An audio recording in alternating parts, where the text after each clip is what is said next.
আসসালামু আলাইকুম। সবাই কেমন আছেন? আশা করি অনেক ভালো আছেন। আমি আজকে আছি একটা ফুটওভার ব্রিজের উপরে, যে ফুটওভার ব্রিজটা সবসময়ই খালি থাকে। এই ফুটওভার ব্রিজটা হচ্ছে কারণ বাজার সিগন্যাল থেকে পান্থপথ সিগন্যালের আসার জন্য যে রাস্তাটা, ওই রাস্তাটার উপরেই এই ফুটওভার ব্রিজটা। এই ফুটওভার ব্রিজটা কেন দেওয়া হয়েছে? কারণ আমরা যেন ভালোভাবে রাস্তা পার হতে পারি, দুর্ঘটনা এড়িয়ে রাস্তা পার হতে পারে, জীবনে ঝুঁকি নিয়ে রাস্তা না পার হতে হয় আমাদেরকে, সেই জন্য এই ফুটওভার ব্রিজটা এখানে দেওয়া হয়েছে। কিন্তু আমরা কি করি? এই ফুটওভার ব্রিজটা ব্যবহার না করে জীবনের ঝুঁকি নিয়ে আমরা সবসময় সময় বাঁচানোর জন্য এই ব্যস্ততম রাস্তা দিয়ে হেঁটে দৌড়ে রাস্তা পারাপার হই। কেন আমরা এটা করব?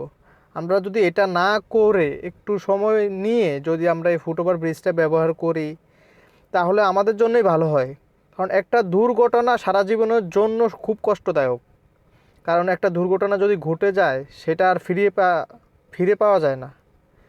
তাই আমাদের উচিত এই ফুটওভার ব্রিজটা ব্যবহার করা।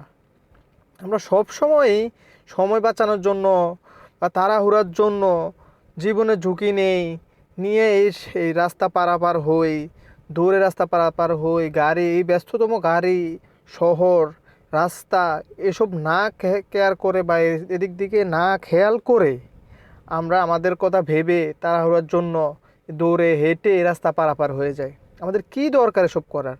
আমরা এসব না করে যদি আমরা একটু সময় নিয়ে এই ফুটওভার ব্রিজটা ব্যবহার করি, তাহলে আমাদের কি এমন ক্ষতি হয়ে যাবে?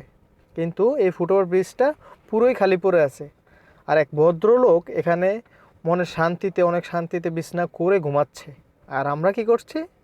একটু সময় বাঁচানোর জন্য দৌড়াদৌড়ি করে, পারাপারি করে, হেঁটে এই ব্যস্ততম রাস্তা দিয়ে রাস্তা পারাপার হচ্ছে। তাই চলুন আমরা সচেতন হই। কারণ আমরা যদি সচেতন হই, আমাদের একজনের দেখা দেখি অন্যজনও হয়তো সচেতন হবে, এটাই ভালো হবে।